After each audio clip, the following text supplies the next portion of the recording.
Hello, everybody. Today we're going to be talking about gratitude and the hypothalamus. So first, just think about for yourself, what do you think of when you hear the word gratitude? What comes to mind?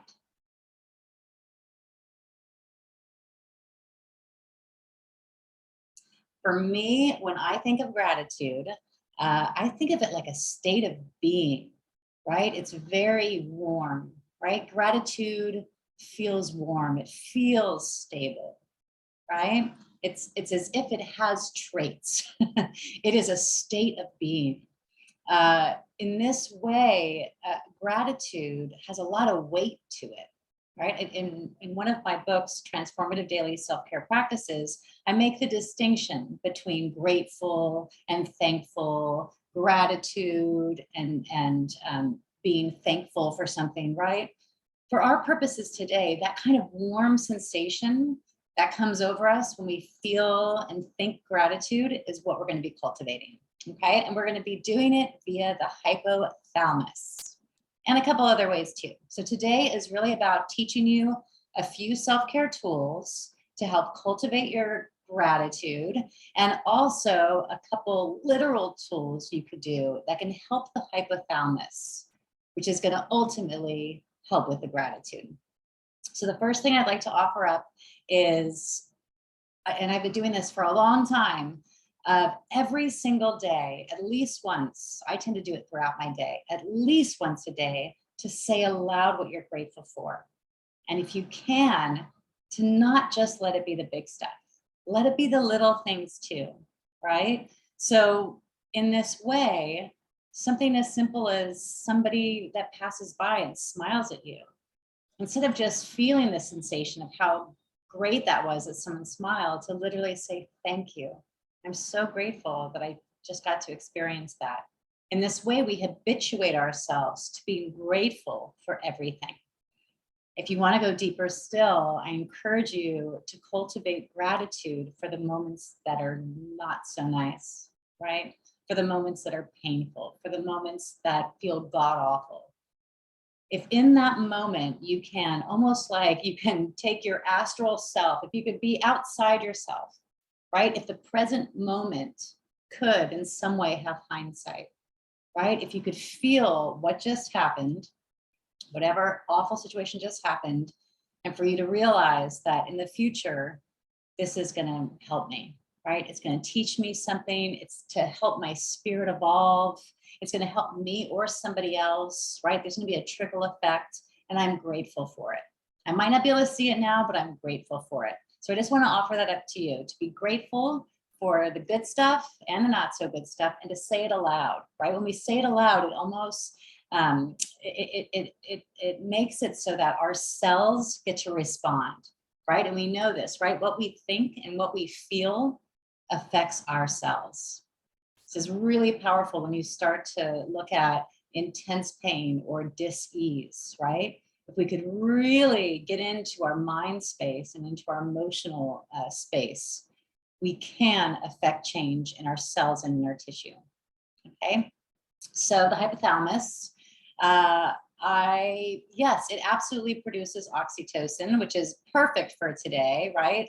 It produces oxytocin and then sends it on to the pituitary gland, another gland in the brain. So the pituitary could send it throughout the body, send it throughout the bloodstream. All right. So that hypothalamus does that, but it also does a lot of other stuff that controls body temperature, controls energy, our mood, our sex drive, our metabolic rate, our body weight, certainly appetite, and even sleep cycles, right? It works in conjunction with the pineal gland, which produces and regulates melatonin to help us sleep at night. It's also interacting with the pineal gland as well and helping with sleep. So hypothalamus is like big mama, right? A lot of people think about the pituitary gland as being, they call it the master gland of the endocrine system. But the hypothalamus is really running the show in many ways. And so today we're gonna give it its due. We're gonna really give it attention, okay? I also encourage you with the tool, with the hypothalamus, where it is in the reflexology map. I've had a lot of success in doing that point with people for a variety of reasons. I do it for every session, but with people that have any kind of depression or irregular kind of mood swings, it's really, really a good idea to detail the brain structures in the reflexology map, especially at the hypothalamus. Okay, so I'll show you where that is.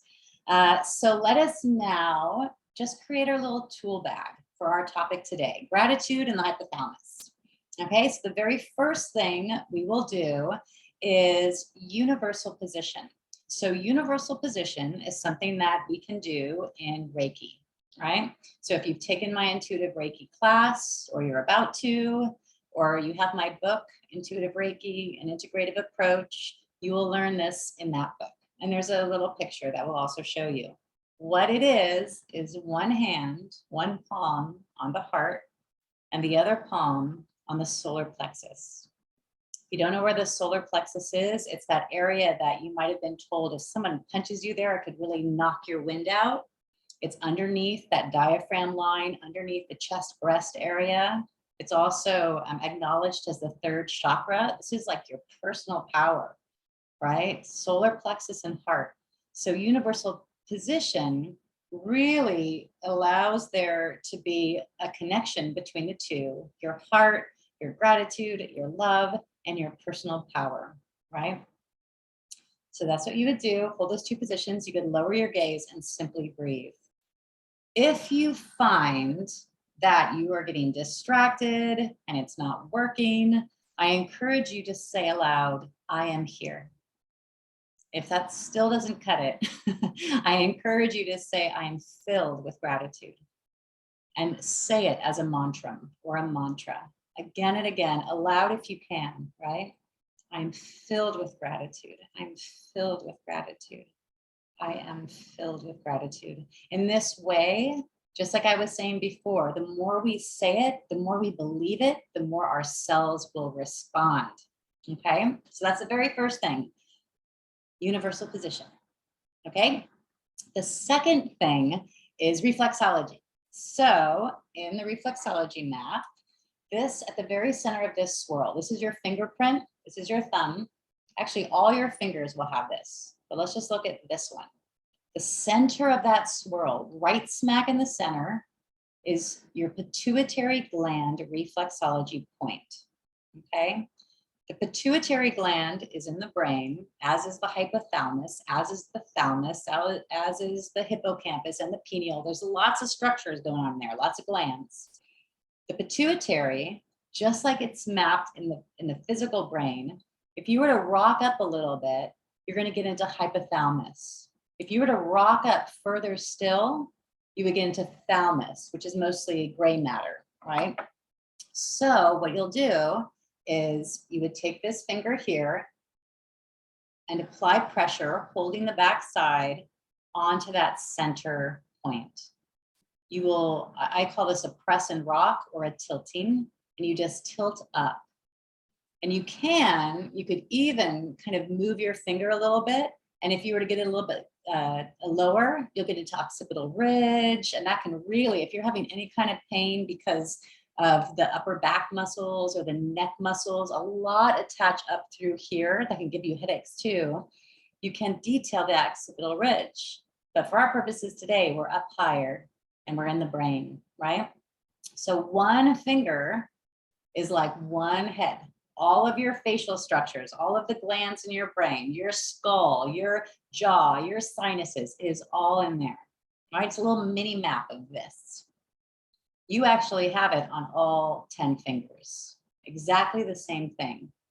So you could do it in every finger and you could do it in every toe, right? If you really want to detail the brain structures.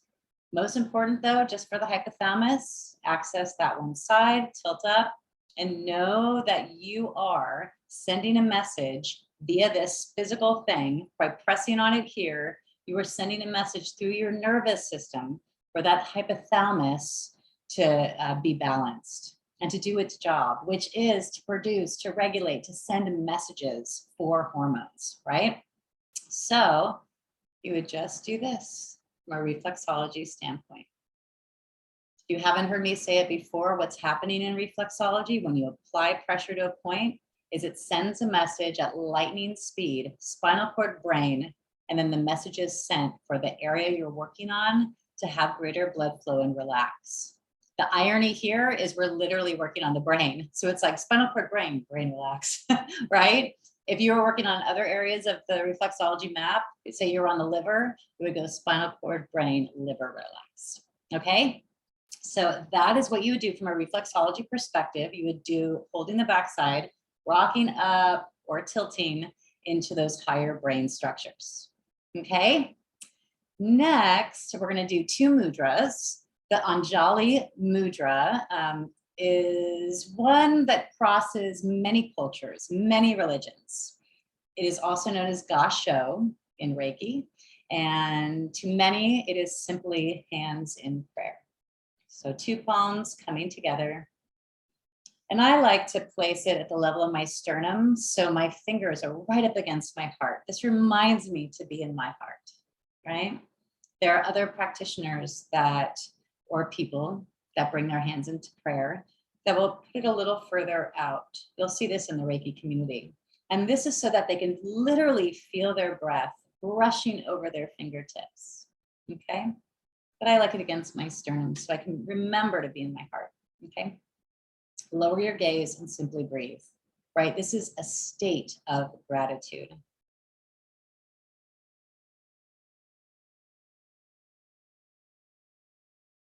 Next, we're going to do the Hakini Mudra.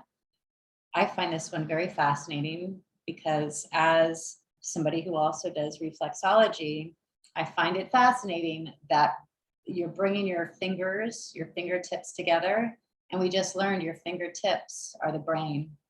And the Hakini Mudra is bringing all your fingers together. And it is for activating the mind, right? Strengthening, empowering the mind, also being mindful as well. But it's really like the brain power mudra. Makes so much sense, right? So you could just do it here, and you can make it so your fingers are facing up, out, or down. And it could be at any level between the throat chakra and the base of your sacrum, right? So it could be anywhere here, whatever feels right for you, okay? So that's a Hakini Mudra. And then lastly, we're going to do a mudra I created based on the HPA axis using reflexology. So HPA axis is hypothalamic, pituitary, adrenal axis, right? So we're working with the connectivity between the hypothalamus, the pituitary, and the adrenal glands, right? So to do that, this is one hand, you're gonna take your thumb and place it on what is the adrenal gland reflexology area, okay? Then with this finger, you'll place it on the center where we just learned is the pituitary and the hypothalamus. Then with this other finger, you're gonna place it on the other adrenal gland. We have 2 adrenal glands, so we're gonna do it here. So in this way, this becomes our mudra. So again, thumb to, this is my right hand, to my left adrenal gland. This finger touches the hypothalamus, pituitary. This finger is the other adrenal gland. And again, it could be any level. I often like it at the level of my heart, okay? So this is your HPA axis mudra. And you just lower your gaze or close your eyes and breathe.